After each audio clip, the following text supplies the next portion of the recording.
Welcome to Stages 2020 Behind the Curtain, the reimagined and online version of Eastern Front Theatre's annual Stages Theatre Festival. Before we begin tonight's session, I would like to acknowledge that we are in Shabuktuk, part of the ancestral and unceded and unsurrendered territory of the Mi'kmaq people. We are all treaty people.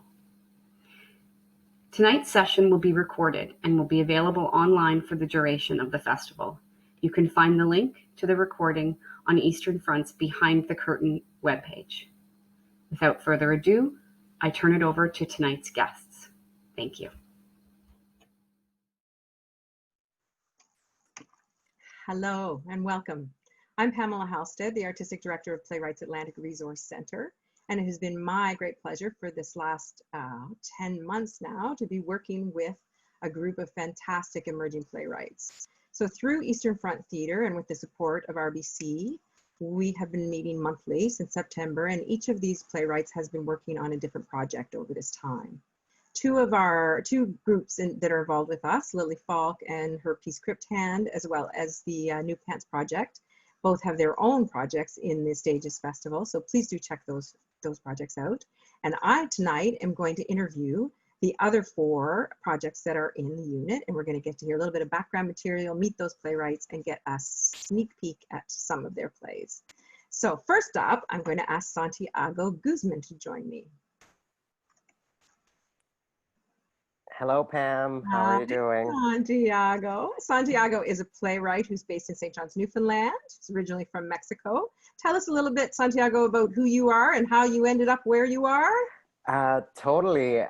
Well, I am a theater maker and a filmmaker. I moved to Corner Brook, Newfoundland and Labrador to pursue a BFA in theater. I graduated with my acting background, and I started writing when, as a person of color in a predominantly white community, I couldn't see myself and my voice represented on stage and on screen. So I decided to just put my stories into paper and tell them. Right on. And now, Santiago, when you applied for the EFT PARC Playwriting Unit, you applied with not the piece that you're working on currently, which is called, the piece now you're working on is called Earn. Can you tell us about the evolution of the piece that you originally applied to where you are now? Because it's been through two or three different ideas before you landed where you are. Totally. So my project started, most of my artistic practice is based on defining what Newfoundland and Labrador theater looks like. As an immigrant in this community, I was really trying to show that Newfoundland and Labrador theater was way more of what it had been done, especially talking as a person that couldn't see himself in the work that had been produced. So one of my interests was to find stories in this province that that highlighted the work or the presence, rather say, of immigrants in this province. So I decided doing a little bit of research and focus on these characters and stories that had happened years ago, because again, I wanted to focus on the immigrant experience in Newfoundland and Labrador. However, when I was doing my research, I realized that the project was way bigger than I anticipated. So for clarification for our listening audience, so your original project was about a Spanish sailor who was lost in Newfoundland and whose wife finds out in Spain that he has died in Newfoundland and then is trying to find out what happened to him and to go back. That's right. But that's where you started. In a couple of hundred years ago, in between Spain and Newfoundland. That is right. Yeah, thank you very much for clarifying that, Pam. Yeah, so my play started with that idea in mind of the Basque community here in Newfoundland and Labrador. So in the end, I decided I realized that I had a lot of research to do, and I also noticed that there was a lot of Indigenous presence in the research that I had done. So I wanted to keep working on the project with the collaboration of an Indigenous voice, as opposed to just ignore the fact that they were present as well. Mm-hmm. And then you started to move away when you started to think, okay, maybe this isn't the piece I want to do. You then moved on to a story of a woman in Mexico whose husband also, it shifted from Spain to Mexico, and from 200 years ago to more the present, where a woman who lost her husband in Newfoundland was trying to come from Mexico to find out what happened. And so that went into the next, that evolution. And then now you're on the third version, and what's happening in that one? Who's looking for who, or what is happening now?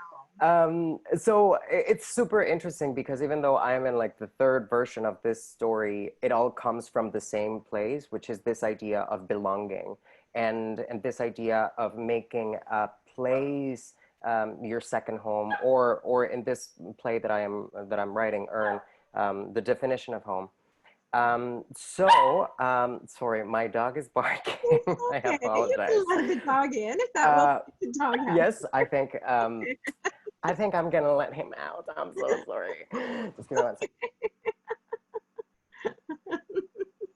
Oh, the dogs. I had to lock my door here so that my dog, who was also wanting to come in and out, had to stay. I'm so sorry. My dog was like, I want to be part of this. Yes, of course. Why wouldn't they want to be, really?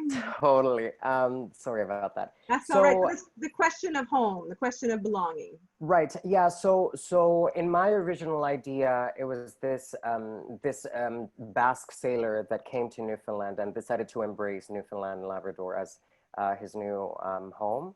And so with that idea in mind, I tried to look for a way in which my Mexican voice could be put into the story, because I felt like that was an easier way for me to connect. So in the end, I started thinking about also immigrants, and what is that relationship to home, and what does that mean, and what does it look like, what does it feel like when you feel like you're in home, and it can go beyond a physical space, and the questioning of like an emotional, or your relationship to someone, and how that is related to home. Well, and recently you had experience in terms of boat, because you had been back home, you were back home in Mexico when COVID-19, when the world kind of came to a grinding halt. And I know certainly you and I were having some conversations during that time. And can you talk a little bit about that journey and figuring out about what you were going to do, where you're going to stay, and this question of home, and what you kind of conclusions you came to? Absolutely. I think that when I moved here to Newfoundland, Labrador, I didn't actually had process that I wanted to move here, and that I wanted to make this place my home. So today I call St. John's, Newfoundland Labrador, my home. Mexico will always be my home country, and will always, have a special place in my heart. However, right now, my home is St. John's. And getting to this point in my life was very emotional, because when I was here, I was looking back at Mexico, and I saw that Mexico was moving on, and that, obviously they were not waiting for me. So, however, I was like, being here in Newfoundland Labrador, and I couldn't relate, and I couldn't see myself in the community. So it was just me trying to embrace that. So obviously me, after not being back to Mexico for 3 years, I decided to take on a little break earlier this year and visit my family. After you were in Toronto working on a project as well. That's right. I was actually working at George Brown Theatre School, teaching the second year, the period study with Jeanette Lammerman-Maury and Jamie Robinson. And yeah, so I decided to take a little break, and then COVID happened, and I couldn't return right away to home, St. John's, Newfoundland, Labrador, and that was a very difficult thing to navigate, because I was in my home country with my family, eating all of the Mexican food, my favorite, and speaking Spanish 24/7. I was with my sister, my mom, my dad. However, I felt like I didn't belong. All of the projects that I was working on were here in Canada, and I thought I was like, I need to go back as soon as I can. And it was a really hard decision to make. But in the end, my parents understood that my life is here and that I have been working towards creating myself, my career, everything here in Canada. And they supported that, as always. I have a very supportive family. And when I got here, my heart felt that I had made the right decision. Yeah. Yeah. That you were home. That I was home. So great. After you got home, one of the things that happened is with PARC, PARC's flagship activity each year is the what used to be called the Colony, which we renamed to the Retreat. And so this year's retreat happened online, of course, because it happens in May every year. And of course, we were all in lockdown at that point. And Santiago attended the retreat this year with this piece that he's working on through the EFT unit called Earn.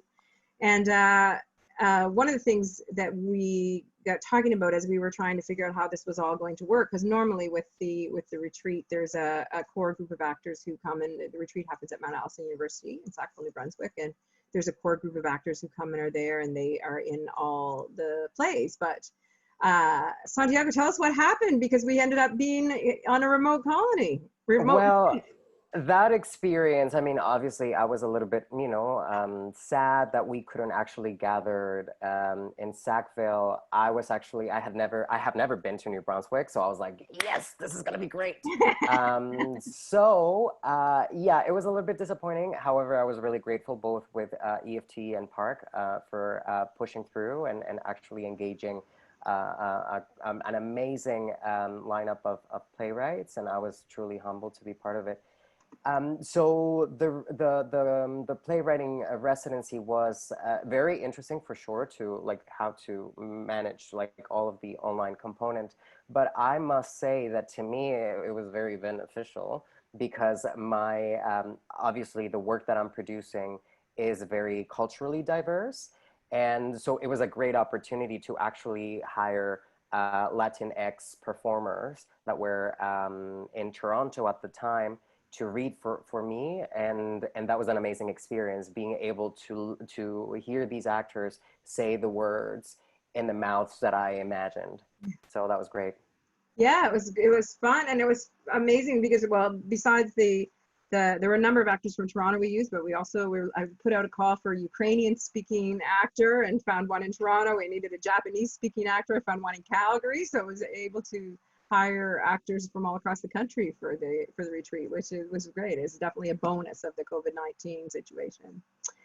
So the piece that you're working on for the RBC EFT PARC Playwrights Unit now is called Earn. And if you want to tell us a little bit about what that story is now that you've landed on that finally? Absolutely. Now that I have like a somewhat solid draft. Well, this play is about two siblings that were born and in their early years raised in Mexico. And they ended up moving to Newfoundland because of their stepfather. So then they moved here and ended up growing up here, getting used to the province and its culture. So they disconnect, they lose touch for a series of events, and one very specific that I'm not going to share right now because I want you to come see this play whenever we do it. So my dog really wants to take out the spot from me. Thank you, Jorge Miguel. Yeah. He also wants to be a performer, as you can tell. Yes. So anyway, so the play right now is about these two siblings reconnecting after not speaking for a long time, after their mother passed away. And the question that rises is where should we take mom?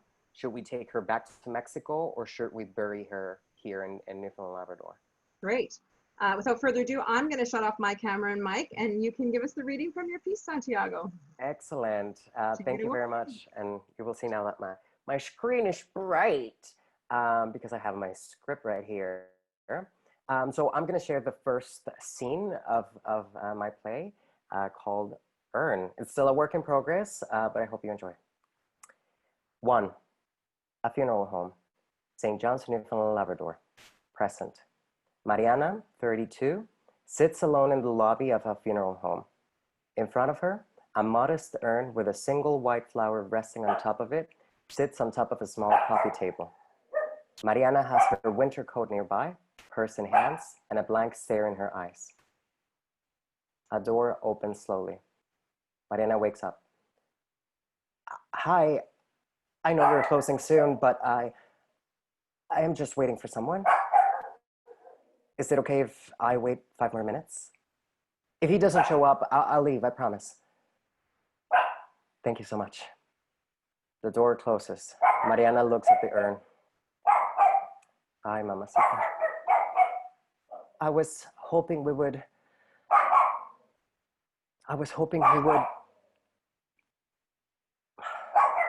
What was I thinking? Mariana looks around the room, takes her phone out and dials a number. Hi, Luke. I just wanted to make sure all is good. Good. Is the nanny still there, or how's Sophia? Is she all right? Okay, thank you. Lonely. There's no one here. Still waiting for him. I wish you could have stayed here with me. I know you had to go home and check on Sophia. Hopefully he'll get here soon, because I've got to schedule a patient early tomorrow morning at the clinic. I don't know how long. Yes, I know you can't pick me up, Luke. I will get a cab. Okay, bye. A very upset Esteban, 27, enters. Mariana turns to look at the door. Esteban! She rises and goes to greet him. You made it. She goes to hug him, but hesitates. This makes both feel extremely uncomfortable. Esteban looks around the room. I'm glad you're here. Where's everyone? Gone? Did she have a funeral? Yes. It's over now. Shit. It was quite short. I just heard your voicemail. It's okay. Where is she? Mariana points out at the urn on the table, on the coffee table. Esteban skips Mariana and walks toward it and falls on the floor, consumed by his feelings. Mariana clears her throat. Are you okay? Esteban? I can't believe it. Me neither. She was a great woman. She gave us everything she could. She raised us strong, confident, but she didn't prepare us for this. No. I know she would have liked... What? Us to move on. How, Mariana? How? 7 cents. Why didn't you tell me immediately? About what? I didn't even know she was sick. She wasn't. You should have. Not here. Esteban looks around. Let's go then. Where? Everything must be closed now. It's past 9. I don't know, a bar? Are you kidding? I'm working tomorrow. Let's talk on our way to Mom's. I'll drop you off. I don't live there anymore. Oh. I'll drop you off wherever you live now. Esteban gets ready to leave. Mariana gets the urn from the coffee table. I'm taking the urn. Okay. I mean, I'm taking it with me. I'm taking the urn home. Why you? Because? Of course. You'll do whatever you fucking want. Esteban turns to leave. Mariana doesn't move. Esteban notices and turns around. It's late, Mariana. Let's go home. Home. That's what I said. Alicia's home. You don't even live there anymore. No, no, Mexico. What are you talking about? I'm going to take Mama home. But Newfoundland is home. Now, for us. Mexico, Esteban. Esteban is frozen in awe. Mariana grabs Esteban's hand, leading him out of the funeral home, but Esteban resists. Mariana struggles and tries to pull him towards her. Lights. And that was it. Thanks so much, Santiago. Thank you. I was staged, upstaged by my dog. I hope he added a little bit of soundscape to the piece and the tension. Yeah, okay, great. Thanks so much, Santiago. And thank you to RBC for making it possible for you to come to the retreat this year. Thank you so much, RBC. Excellent. So next up, we have Samantha Horak. So Samantha, I'll get you to join me. There she is. How are you doing? Well, Samantha, this is her second year with us on the EFT playwriting unit. Very glad to have her here. She's working on a piece called Rock and Roll Saved My Life. Which has actually now been... Now a new title? Well, it's a working title right now that I don't love, but I know is another title waiting to come out of that, Punk Rock Girl. Oh, excellent. Yeah. The change to a more fictional story.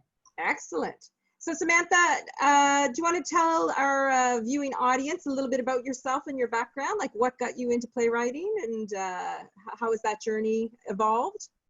Yeah, for sure. I was actually in university, was in the acting program, and I was part of a community theater troupe from like 6 years old. We would perform in parks and various stages around Toronto. And so I moved to Halifax to go to DAL for the acting program. And I ended up getting kicked out, young, 20-something. And it ended up being the best thing because I started exploring more of like the writing and directing and kind of behind the scenes producing. And found out that was really for me and that was what I wanted to focus in. And then I had Catherine Banks, who I actually worked with for the EFT unit again as my playwriting prof, and she was wonderful, and like to hear her speak, and I already knew her work before, so I think I was hooked then. And yeah, I've been trying to write ever since. Wow. And now this piece, the evolution of this piece, my understanding is it started as a very autobiographical piece and then has been moving away from that. Can you talk about that journey a little bit? Yeah, for sure. So I first presented this show actually in the Fringe Festival. It was a very kind of a work in progress, sort of rough throw up show in 2017. And it was, and I ended up having to cancel the show mid-run. I had a mental breakdown. The material was incredibly personal. And I was, not in a good place, but so I gave myself a little time, and then I did the first year with the EFT Playwright Unit and focused on looking at that play and working on the structure of it. Mm-hmm. So after that first year, I realized that I think the material was still a little bit too close to home. Mm-hmm. When I first did it, I also worked with Anne-Marie Kerr this year, and she always talks about action words. When I first did it, it was very much a like to dare myself and confess, which on stage live can be a little bit problematic if you're maybe not ready to confess yet. Mm-hmm. And you're putting yourself in that situation. But then when I went to return to the material again, with some years of, with about a year of like therapy behind me, I think it was less daring and confessing, which actually I don't think lended itself to the dramatic side of the material. So I felt like I was very much presenting this one-woman show in a past tense way. Yes. Like if I was trying to be truthful to myself, it wasn't happening in the moment anymore, which it very much was, like to a point where it was happening too much in the moment. Yeah. So I, after speaking with Anne-Marie and Catherine Banks, decided to really remove myself. And there was this character who I think she was always like kind of with me. Her name's Jane. And I kind of just one day like sketched her out and let her just talk and sort of take over the story. And it sounds kind of crazy, but I honestly feel like I didn't even write it. Like I just started letting her tell me her story. And I was like, I'll shut up about mine and you just tell me what's going on. And we have similar stories, so it made for an interesting conversation, but I thought it was a little safer emotionally to explore her story and give myself a little distance. Yeah, it is amazing. I remember actually having this conversation with Catherine on more than one occasion, because for anyone who's watching who knows Catherine Banks's work, there are, I think most writers are mining their own experiences and and even experiences of their friends and family around them. And, Catherine has talked before about that balance for her of finding, where the impetus of the story comes from, which may come from her own experience, but then how do you, as you evolve, create some distance between that? So that then because if you're not, unless you're actually writing an autobiographical piece where you're trying to stick to the facts of what happened, then, how do you take those experiences and those emotions and then use those to then further, manipulate or present your characters with the situations that you want to dramatically. Exactly. Yeah. The facts are limiting, and you don't have the freedom to change something to emphasize one point.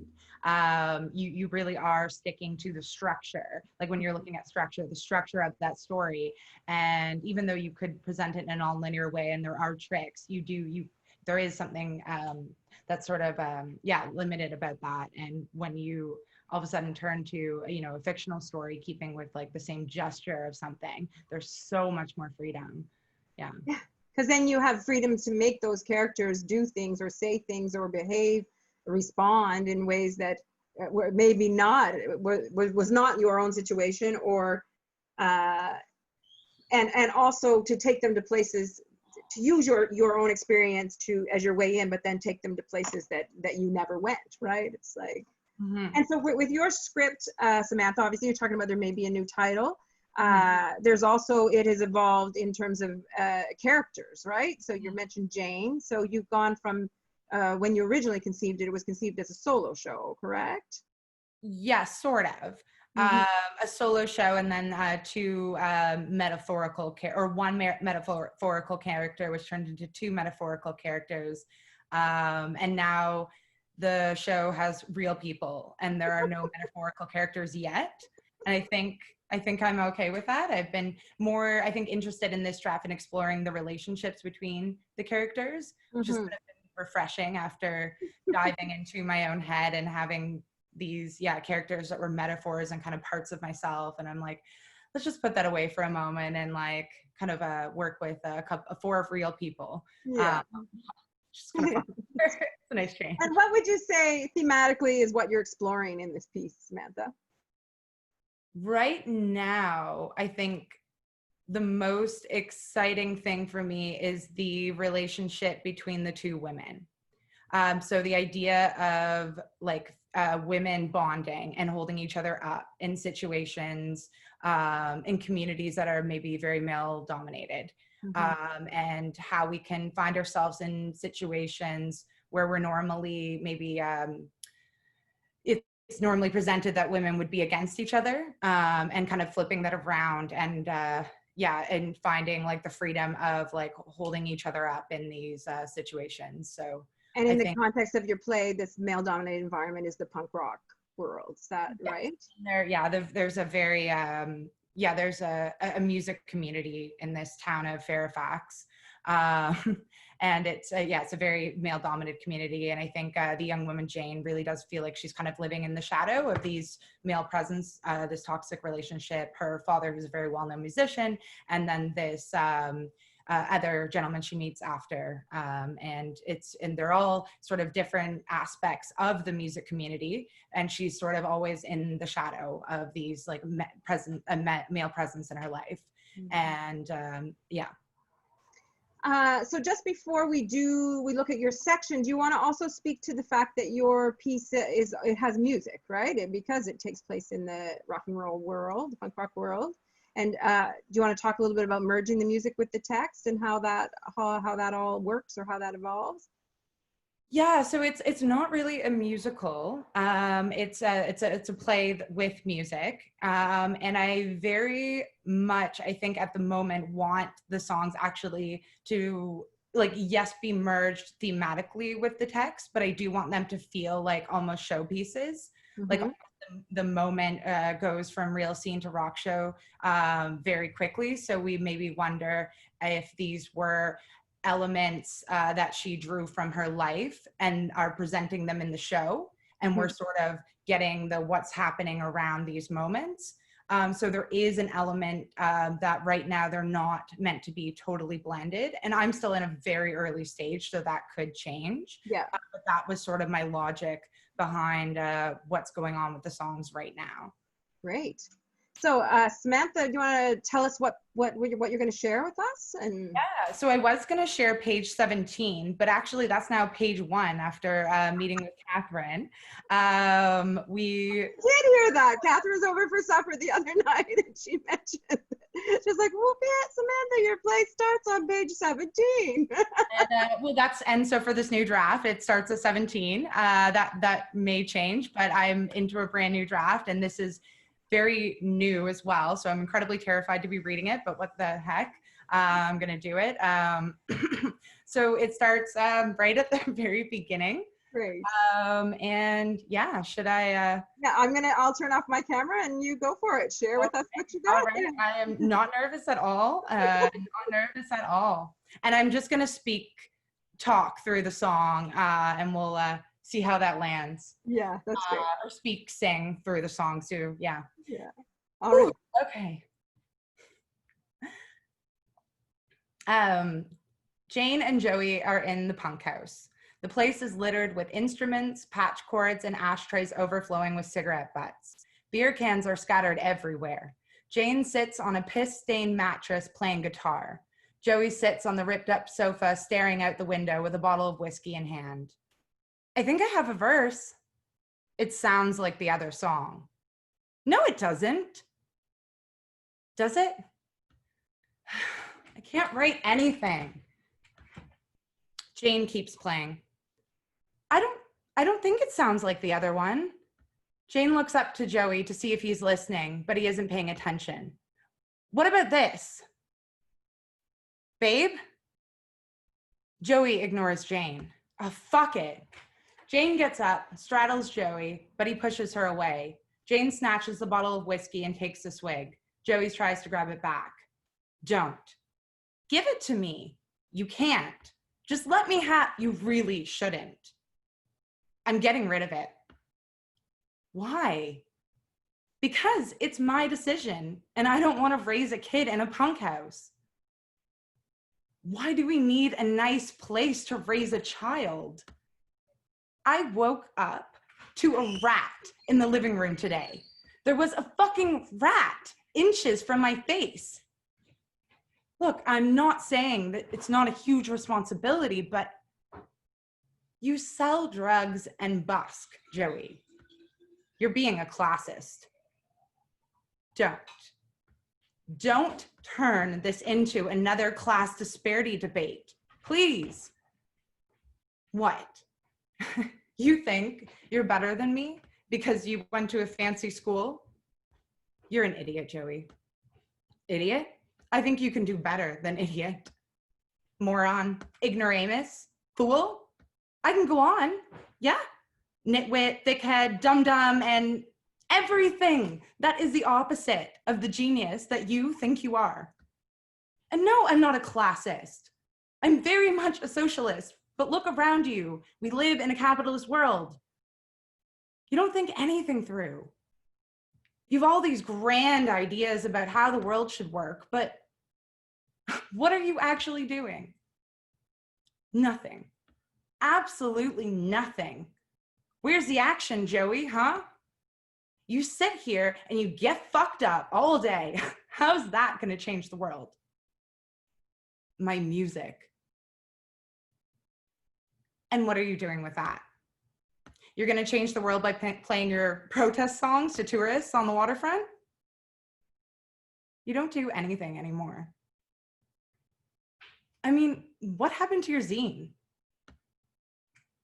There's like social media now. A zine hardly seems like a solid way to organize a protest. Then why don't you use social media? My computer is broken. The library? Joey shrugs. You don't do anything anymore because you don't want to. I have goals and plans, and they involve getting the fuck out of here. Jane, I love you. No, you think you're in love with me, but neither of us are happy. And you are an idiot. Yes, I said idiot. If you think even for a moment that this kid will bring us together. Jane, please. I'm all in. I'll get a job. And Jane begins packing her things in a garbage bag. You live in such a fantasy world. Where are you going? I'm done. I can't do this anymore. You're leaving me? If I don't leave now, honestly, I won't make it. I'm depressed and miserable. Can't you see that? Or are you too busy snorting coke all day to notice? I fucked up. Please, Jane, just stay tonight. No. Why? Because. Jane suddenly looks out to the audience. What? Song ideas always come at the most inappropriate times. Jane picks up her guitar and plays. Because I'm not in love with you anymore. I don't love you. I don't need you. I just hate to sleep alone. You're a good man. I'm a viper. I'm just came to steal your warmth. Without me, you'll die. I'm the love of your life. Heard that shit before.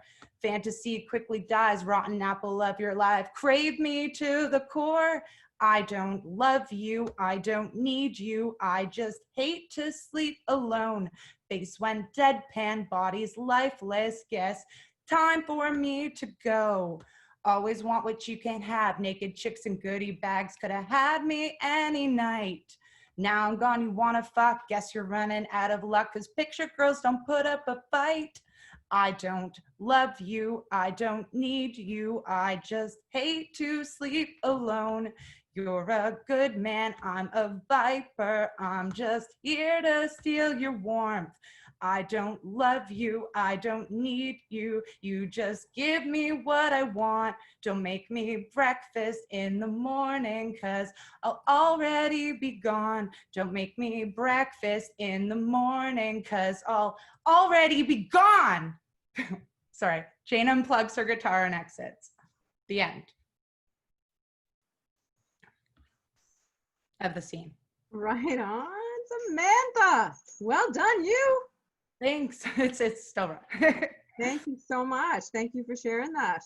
And it's exciting. I can't wait to see where it goes next. Oh, thanks, ma'am. Thanks so much. Excellent. And a big thank you, obviously, to RBC for their support, because part of this program, as Samantha mentioned, is the mentorship. So the fact that she's had support from artists in the community like Anne-Marie Kerr and Catherine Banks is because of the support of RBC. So thank you to them again. Next up, we have Tara Taylor. Tara, you want to come on camera and join me? Turn your mic on. Hey, y'all. There she is. So Tara Taylor is part of the EFT Playwrights Unit, working on her piece, Love, Peace, and Hair Grease, which PARC and EFT did a workshop for this past January. Tara has also been to the PARC retreat we were speaking about earlier last year with her piece, Good Habits. Tara, do you want to tell us how you ended up writing plays? Well, there was no plays going on for people that looked like that. So, and I just love the stage. I come alive on stage. So, I mean, I started when I was going to St. Mary's, I was doing, I was acting in those plays and whatnot, but I didn't find any stories that sounded like from where I come from. So how I got started was just to bring stories from my community and like communities to the stage in the general HRM. And this particular piece, Love, Peace, and Hair Grease, where did it come about from? Where did it come about? Well, I actually am a licensed hairstylist. I've been since '98, and I have had my own hair journey. I've been fire engine red, I've been ginger, I've had braids, I've had weaves, I had all this and got it now. So I just wanted to highlight my own personal hair journey, as well as, yeah, just how to relate to the audience that have also had this journey, and document the history of our hair, and just kind of show people that there's more to this than meets the eye. And then especially when The Kink in My Hair came out, I just fell in love with Trey Anthony's piece, and I just felt, oh wow, like they're putting stories like this on stage. So I just followed suit and thought that another one should be made in the East Coast. Mm-hmm. And now the work that I know with Hood Habits, which is the piece that you came to the park retreat, the park colony when we were calling it then, last year, and with this piece as well, you're combining spoken text, scenes with music. Now, do you want to talk about on this project? You got a lot going on with your composers on this project. Oh yeah, like I work in a lot of different, I'm a multimedia artist, so I used to do spoken word through Speak It that Shantae Grant started, and I quickly became very shy of the stage, so I didn't stay around with Speak It, even though I attended as an audience member. I was very shy. So I had to get out of that. But I mean, I love spoken word, and that's how I write my lyrics. I mean, really, songs are poetry. They don't have to rhyme, but I love rhyming. So I start off with that, and the musical geniuses in my life just bring it to life with music. And so you have, I think it's 3 composers working with you on this piece. Can you tell us why you've got 3 and what's going on with the different music that's in here? Well, anybody who knows me in this HRM knows that I am the queen of collaboration. I don't think anything of mine anyway, does not come alive and complete with other people involved. And so I have Charity Stairs, Ross Unger, and Mark Flowerdew that are musical geniuses. I don't know if they know it, but I know it. So Charity worked with me on my piece, Viola Desmond, and OMG just made me cry with what, all I did was this. Charity, it sounds like this, la, la, la, and it sounds like this, la, and she came back and said, oh, that's an A, that's a B, and I'm like, what have I do with, honey? And then she come back with a whole daggone song. And when you talked to me about the music, you talked about part of the reason why you wanted 3 different composers for this piece is that there's a big span of kind of musical genres that are going to happen. Yes. Right? Yeah, so I always say, like, I'm sorry if this offends anyone, but I always say Charity is my Blackaneezer. So the others have like classical training and gospel, and they're quite amazing, but I'll say, Charity, this is beautiful, but can you Blackanese that, please, girl? I think we can see Charity behind you. You gotta love me, right? I shoot straight from the hip. But I'm telling you, she's a Caucasian, but I'm telling you right now, no one would know when she sings. I think she got people up in there. Too spirited. Right on. Black diva. So we were talking earlier a little bit about the EFT unit and this last 10 months, and because when you submitted for the unit, this piece was just a synopsis. It was an idea. Yeah. And so yes, and then what has evolved since then, and obviously you were working with Richie Wilcox on it. You did a workshop in January. Can you talk a little bit about why it was important to you to be part of this unit, and what the unit, how that helps in the evolution of the piece for you? Yes, we have. So Richie had dramaturged another piece of mine, Hood Habits. So, and he helped me make that come alive. Like he has the ability to pull what's out of your head and help you put it on paper. So that's what I need. I know the story, I know the vision's all up in my head, but I just need help to kind of pull the story together. And so it was extremely important to be in the unit because it has deadlines, so you have to have, chapter 1, 2, 3 through whatever done by the time the next date comes. And so that's what artists sometimes aren't great at deadlines. So, it just helps keep you organized. It helps keep you on task. And that's exactly, I needed the unit. And also just to be able to have those eyes, Richie per se for myself, but the other dramaturgs as well, to have those eyes on your work is so important. It polishes it. And so do you want to tell us a little bit about your piece, what the story of your piece is? And we're going to hear a little snippet. I know you have Charity there with you, as well as Mina Stairs and Natasha Thomas, who are going to help you show us a little snippet of Love, Peace, and Hair Grease. So do you want to tell us a little bit about the storyline of the piece and what it is, and the section we're going to see tonight? Yeah, so the main character is Lauren Johnson, and Lauren has gone through exactly what I described. You know, her hair is different ways as an adult and through when she was a child. But when she was a child, her grandmother owning a salon, you know, they basically, like back in that day, they always pressed their hair, they always relaxed their hair. So trying to fit in with society's norm. You know, you can't really make it anywhere unless you look like the dominant race, you know, straight hair, it's blowing in the wind, all this stuff. So she really didn't know where she fit in. Like, did she even love her own hair? You know, how did she see herself? So the piece just basically takes us through her journey with her grandmother, the relationship there. There's a close friend, grandma, it's her grandmother Gladys. She has a white stylist working for her that she had met through a situation. And, you know, white people were not coming into her salon. And even when he was there, they were not coming in, and her clients, her Black clients, were not warmed up to her white stylist. So, and that white stylist, Jim, becomes a very important friend of the family and someone special in Lauren's life. So, who helps her with the journey, dealing with her grandma who has a sickness, dealing with her mom who has hair identity issues, as well as personal identity issues, and just dealing with all of those factors and highlighting the beauty of our hair from the history. So she just goes through that whole journey, and her grandmother wants her to take over her salon eventually. Her grandma does pass, so she ends up not being able to take over the salon because of just building issues, asbestos, whatever, but she does start her own salon, and she goes into the same line. So as her grandma, you know, she holds her in high esteem.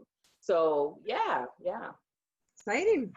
All right, do you want to tell us? So we're gonna get to see and hear a little bit here. Just a little bit. Scene 1 is called "Fix Your Hair." All right, I'm gonna turn my camera off and turn it over to you. Okay, we're just gonna take a few minutes just to get me back in line with everybody. Yes, that's right. You guys get set up. Okay, you can only see me. I can only see you and Charity at the moment. You need to come in. You might need to come right here, Ash.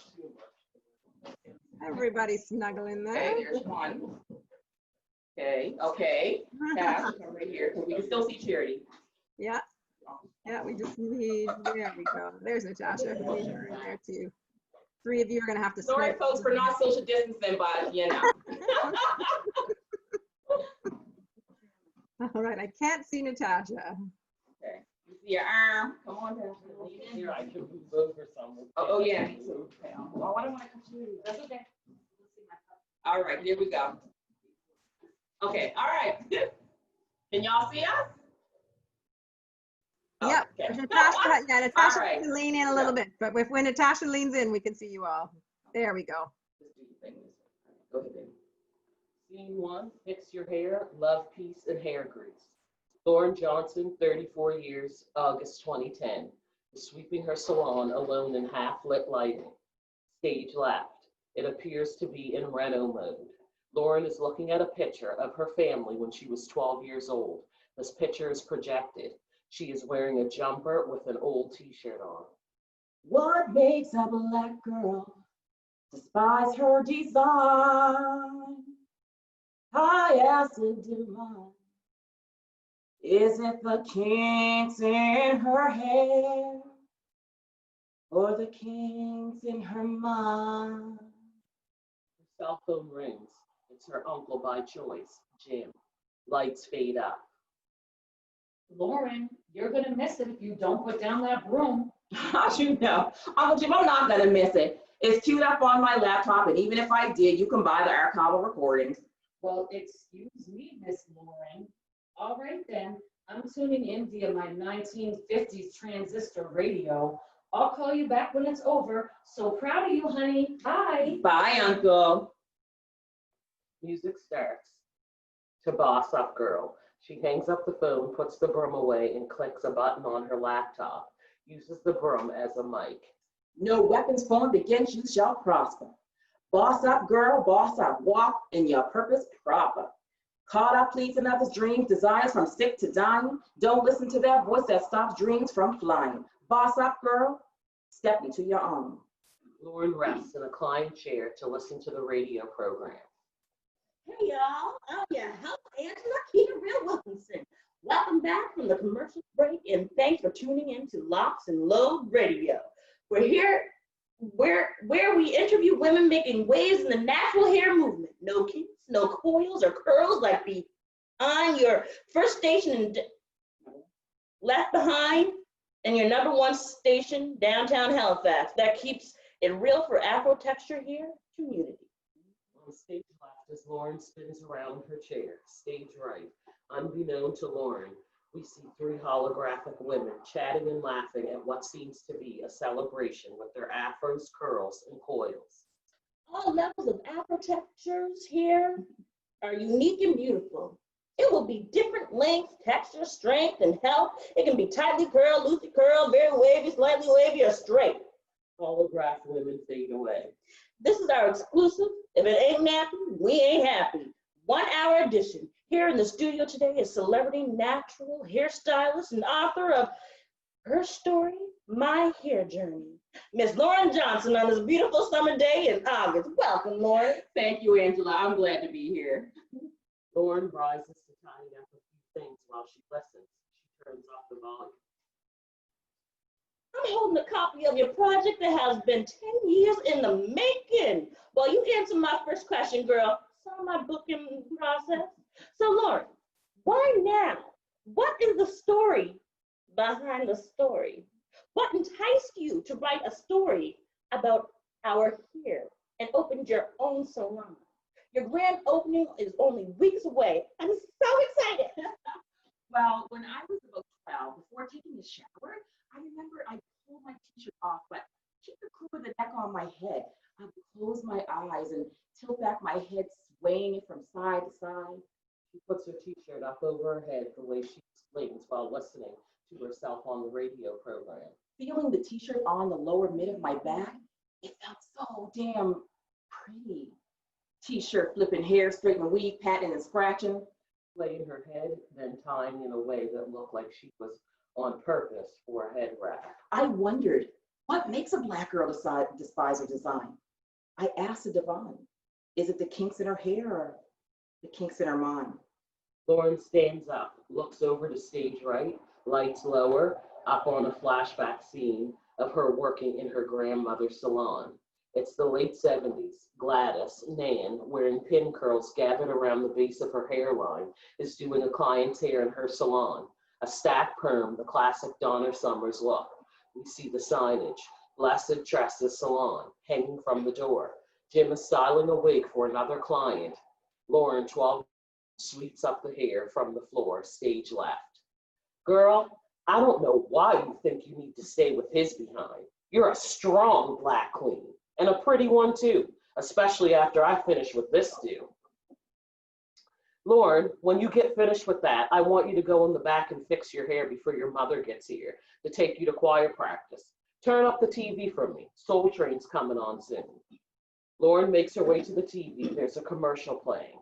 Projected TV commercial. We see a single Black woman sitting on a throne, salon sofa in all her glory. Always and pardon, we're going to wish you love, peace, and hair grease, y'all. This is Don Cornelia signing off with a word from our sponsor. Lovely, majestic, serene, beautiful Queen of Sheba. Yes, so great was the beauty of that Black woman, it has become legacy. And now, out in the midst of 3,000 years, Babe, she now has an afro. Emerges into today's beautiful Black queens, naturally beautiful, radiant. She is Black excellence, and her lovely natural hair is her crowning glory. Today's beautiful queens uses Afro Shine. Afro Shine concentrated shampoo pampers and conditions as it cleans. Afro Shine conditioner and hairdressers is a royal feast for your hair. Afro Shine combs it easy, places it every strand at your command. Yes, your natural expression of pride is expressed with Afro Shine. Afro Shine, a beautiful project for beautiful people. Lauren has been staring at the commercial. Afro Shine trying to put me out of business. Client and Gladys laughs. Lauren turns it down. Never mind, Lauren. Turn it back down. I'll watch Soul Train tomorrow. I can't stand them Afro Shine commercials. Go and fix your hair, I said. Man, I already did my hair. When? 3 Sundays ago? Girl, don't play with me. Lauren, you should listen to your man. Yes, Mr. Jim. If you head outside with the birds, they're surely gonna build a nest in your scalp. Go on, get.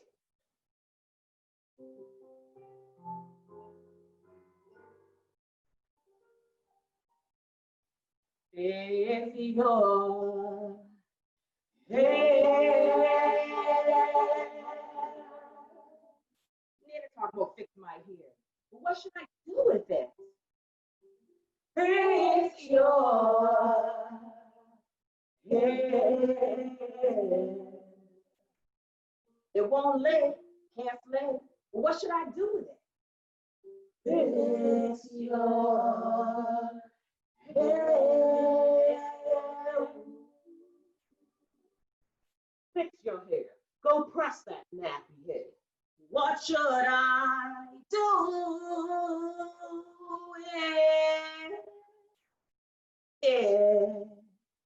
It don't blow in the wind, don't behave like it should. If I don't comb it, can feel like wood. I can braid it, curl it, press it out. So versatile and free, ponytails or pops. Back in Nana's day, you didn't fit in unless your hair was burned to be paper thin. Afros beware, go and fix your hair. Afros beware, go and fix your hair. Afros beware, go and fix your hair. On to society's norm, don't need to, but must think others at ease. Do what please, I'm begging you, please. Go take out those beads. Straight wavy, curly, curly, love of me that stands before me. You call it untamed, well I call it liberated. But do what you will, cause I'm gonna chill. Afros beware, go fix your hair.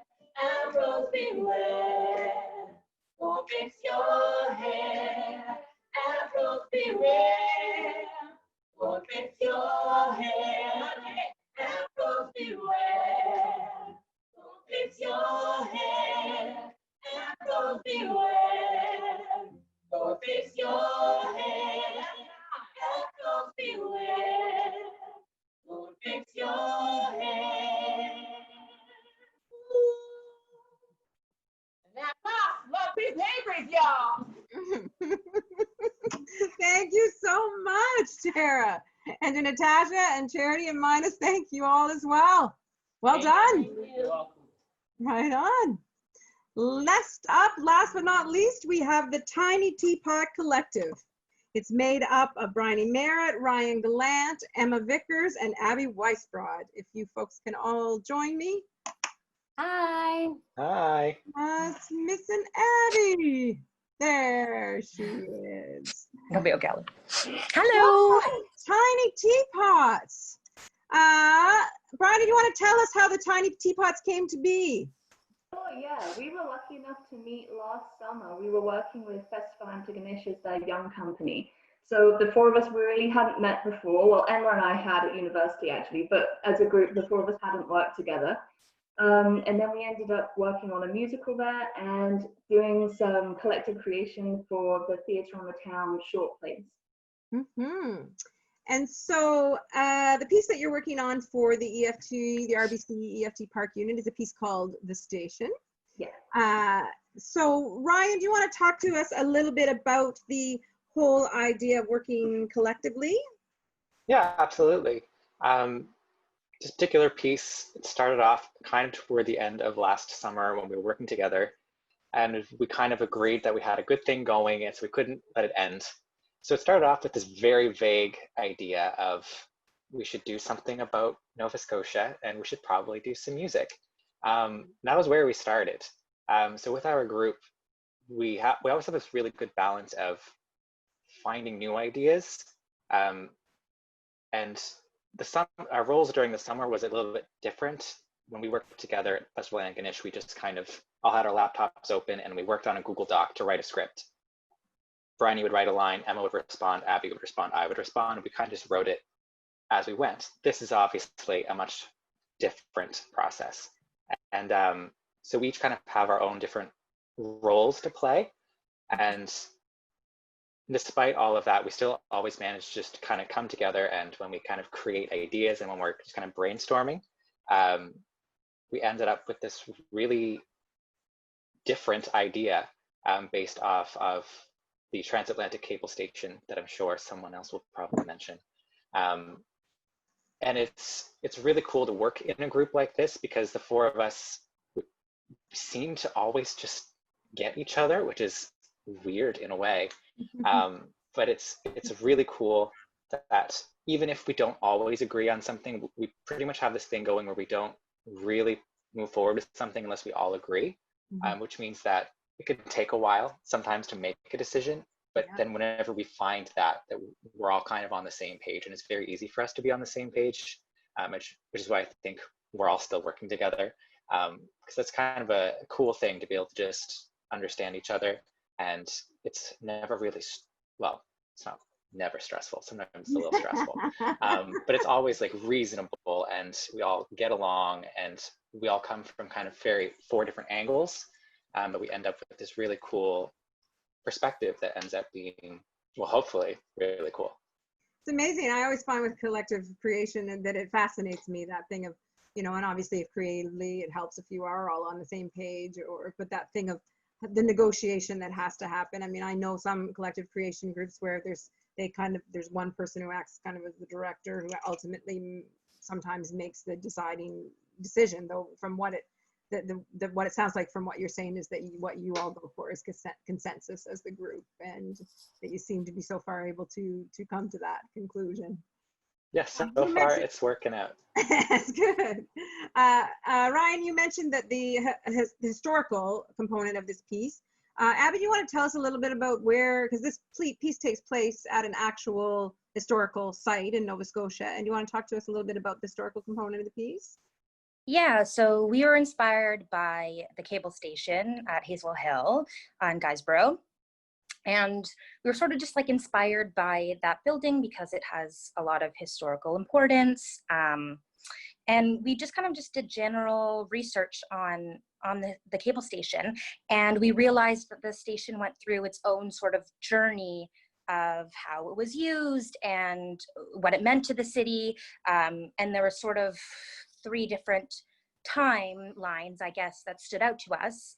One was sort of like in its peak during like the post-war, during the war, you know, when messages were being sent across, where it was in its most use. And then when it was shut down in the 60s, and then in the late 90s, early 2000s, when it was sort of, people were looking back at it and trying to restore it and sort of looking at the importance of the building. So once we figured that out, we then looked into each of those individual time periods and did our own research in that time period to inspire the actual story, like the characters and the conflict and the plot. Yeah, so we sort of say it's inspired by true events, you know, it's not what happens in the play didn't actually happen, but some of them did. You know, the details and the main events are true. It's a real place, and that the things like when you're talking about its use during the war, that is an actual reality, and the events, the things that were happening in that place in the 60s and in the 90s. Yes. So speaking of all these timelines, so Bryony, you're primarily the playwright of this collective group in terms of taking the ideas of the group and getting them down on paper into actual scenes and lines coming out of characters' mouths. So these timelines, want to talk to me about what you have no one to blame but yourselves, but what about these timelines? Let's talk about those. Yes, well, we had this really brilliant idea, or so it seemed at the time, that we would take all of these different periods that felt really interesting to us and combine them in kind of a entwined vignette type of structure. So we actually have 4, because not only are there the 3 historical timelines that Abby mentioned, but there's a 4th one that's kind of a now or a present timeline, which is kind of a bit of a mystery. You don't really know exactly what's happened, but it's a bit of an apocalyptic setting. So the station has long been abandoned, and there are 4 survivors kind of waiting out their time there to see whether they can get a message sent out. So yeah, these 4 timelines. Originally, as I said, we had all of them had equal weight. So we had built up these different worlds that we were really invested in, and we had different characters and different stories.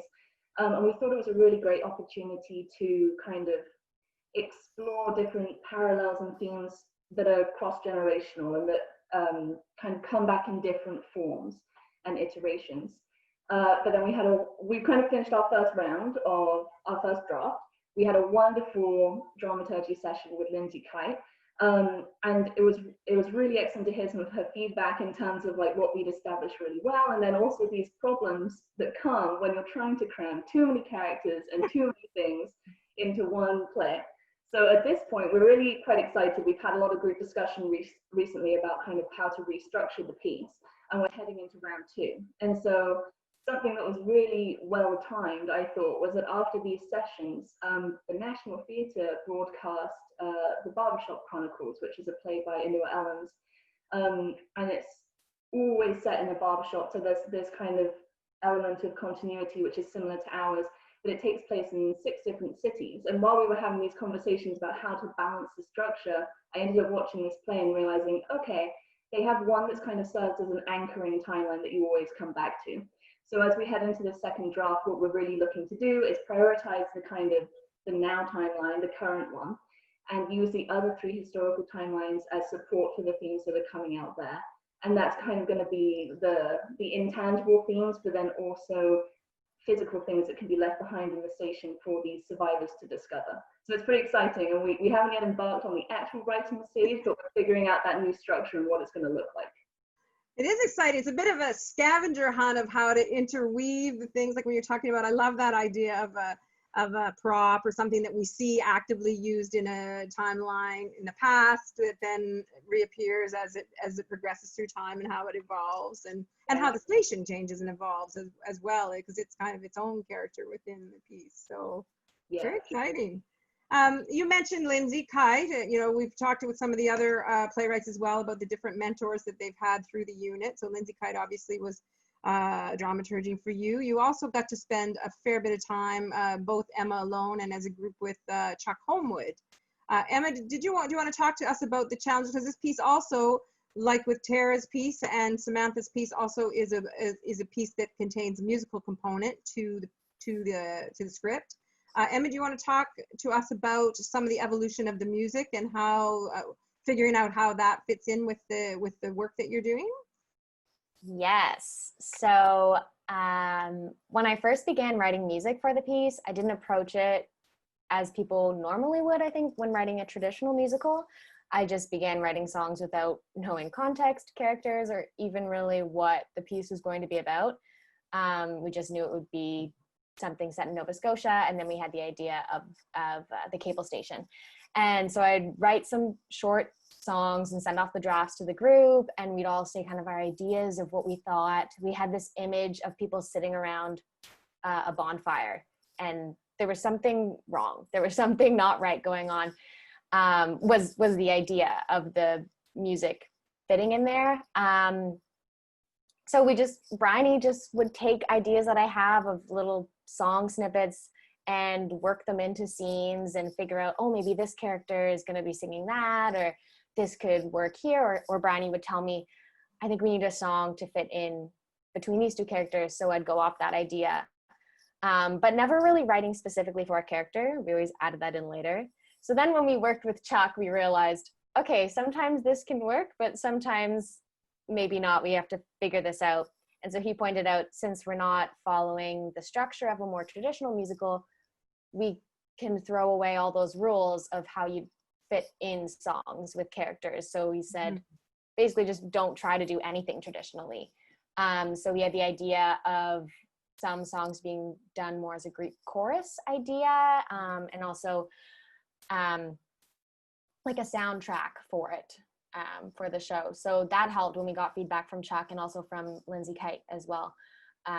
Figuring out just how to connect the two, because it might not fully need the music to get the point across, but it adds to the overall feeling of the piece. Well, and Lindsay had some of those same challenges with her piece Tompkinsville and the music and how the music related to what was happening on stage. So this, it's so exciting, and I'm thrilled that with both Chuck and Lindsay, that the input that you were able to communicate with them and get so much feedback. So what are you, I know you're working on another draft that's for, you know, Tara was talking about all the timelines and deadlines for the unit. So, but what are you going to show us tonight? What are you going to share with us tonight? Brian, you want to tell us what that is? Sure, yeah, I wasn't sure who was going to take that.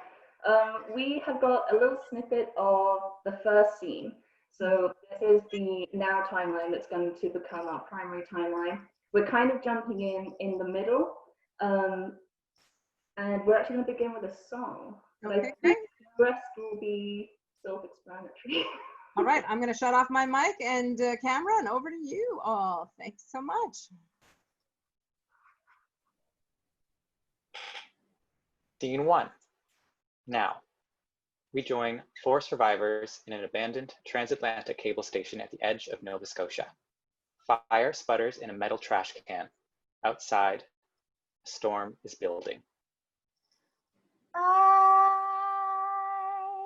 have a boat, you can jump in it with me. La la la la la. We'll put up the sails, we'll pull on the ropes. You'll tie them in the strongest knot side. Daddy taught you how, and we will catch the wind, and we will set sail, you and me. La la la la la. I have a boat, you can jump in it with me. La la la la la. Alex and Jill have managed to replace the wood boards at the window. On their way back to the fire, Alex picks up Jill's circuit board from the floor. What we need to do, you know. What? Catch a boat. Set sail. Alex, don't. Don't. Not now, not again. You spent your summers on the water, that's what you said. On lakes, small fishing boats. The coast is shredded up. It's not as bad as all that, not here. Listen, all those boats that were out on the water, they came back to the strait, to Guysborough. The hub is, what, 30 miles along the coast? You say 30 miles like it's 30 minutes. We're going an hour and back to the storehouses anyway. Just leave it alone, okay? We need to wait. No, of course. Let's wait. Let's wait for another window to blow out in the night. You fixed it, didn't you? We'll keep breathing in this dust and ignore the fact that he's coughing up a lung, shall we? The building's strong. Christ, Jill, the building's dead.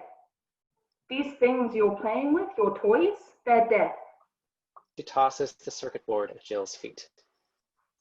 If you believed that, Alex, you'd have left already. This close to the storm, a boat won't make it out of the strait. Even if it did, we'd be sailing blind. No radio waves, tracking systems, all above ground communication is down. This is the only way anyone's going to hear us. They haven't yet. We just need to wait. We don't even know if it's working, though, do we? Look, it's not, I don't think it's a problem with the equipment. The power checks were good, came back clean. It won't mean much if the cable's busted.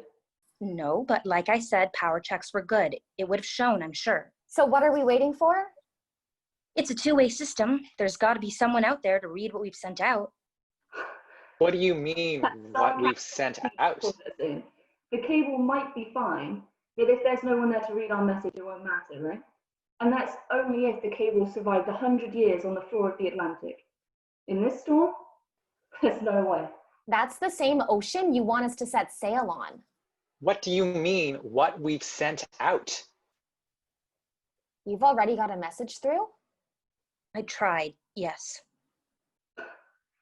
Why didn't you say anything? Hang on a minute. You said earlier. I didn't want to tell you I'd fixed it if I hadn't. But did it work? Did it go through?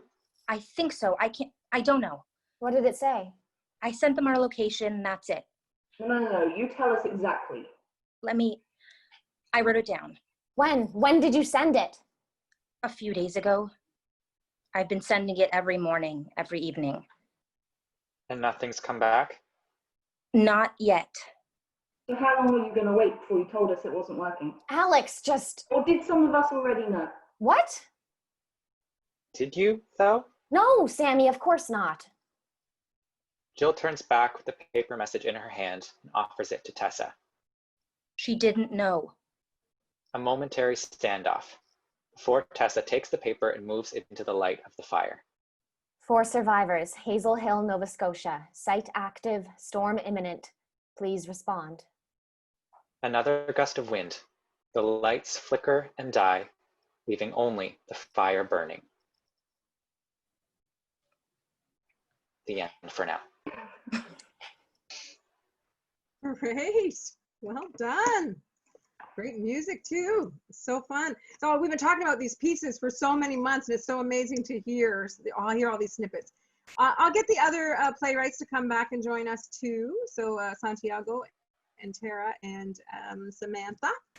Oh, Samantha's outside now. I moved aside.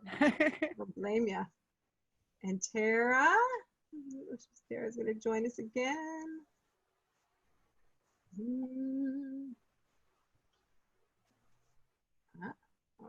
Maybe not. I still see her there, but she's not on. She's not showing up on camera. So, thank you to you all for all your hard work for these last 10 months, and also for participating in this event tonight. As I was saying, it's so exciting to hear the work that we've been talking about for so many months, and to get to even hear just little snippets of it. So thank you all so much. I also want to give a shout out again to Lily Falk and the New Pants Project, whose work is also going to be featured as part of this Stages Festival. So Lily's piece, Guilforce Theatre, and Cryptan is the name of the piece she's working on, is going to be featured on August 14th. And the New Pants Project, Edie Reedy Chun and Julia Schultz, Anna Shepard, and Christy Bruce, theirs are going to be featured on August 21st. So thank you all so much for joining us tonight. And thank you again to Eastern Front Theatre and PARC, of course, which I'm involved with, and a big special shout out to RBC for all their incredible support of this unit and making this work possible. So thanks. And thank you to you, Sam. Good night. Thank you. Thanks.